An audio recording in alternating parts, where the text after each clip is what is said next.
من تسليمات بشاير سيوة هنخرج من قطعة 11 ندخل على قطعة 12.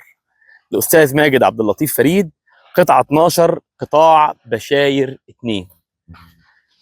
قطعة مميزة مستوية تماما، مزروعة بالنخل المجدول، بسم الله ما شاء الله، حاجة محترمة جدا. احنا بنشكرك يا أستاذ ماجد على ثقتك فينا.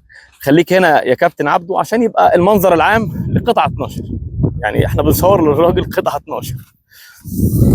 طبعا احنا بجوه قطعة 12، بسم الله ما شاء الله، مزروعة بقالها أيام قليلة، ويعني إيه خلال شهر 4 من نخل المجدول. ربنا يبارك لحضرتك. عاملين بنية تحتية محترمة تليق بينا وتليق بحضرتك، عاملين تخطيط هندسي وفني زي ما انت شايف، نظام التتليت والرسم الهندسي للنخل، لان احنا ده يعني احنا عايزين نتبسط باستثمارنا ونكسب منه فلوس ونتبسط بيه كمنظر عام يريح الاعصاب. تعال اتفضل يا كابتن، ده منظر عام للقطعه، بسم الله ما شاء الله.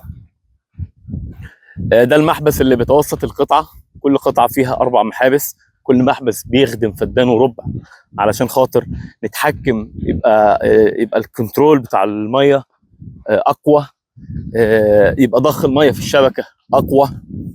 التخطيط الهندسي للشبكه بيديني اريحيه في ضخ الميه.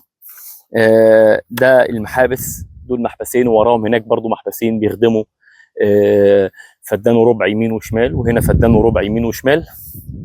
ده منظر عام للقطعه، ربنا يملاها لك بركه وخير ان شاء الله، ويجعل استثمارك معانا هو افضل قرار انت تاخده ان شاء الله. شكرا ليك وشكرا على ثقتك. ننقل على القطعه اللي بعدها.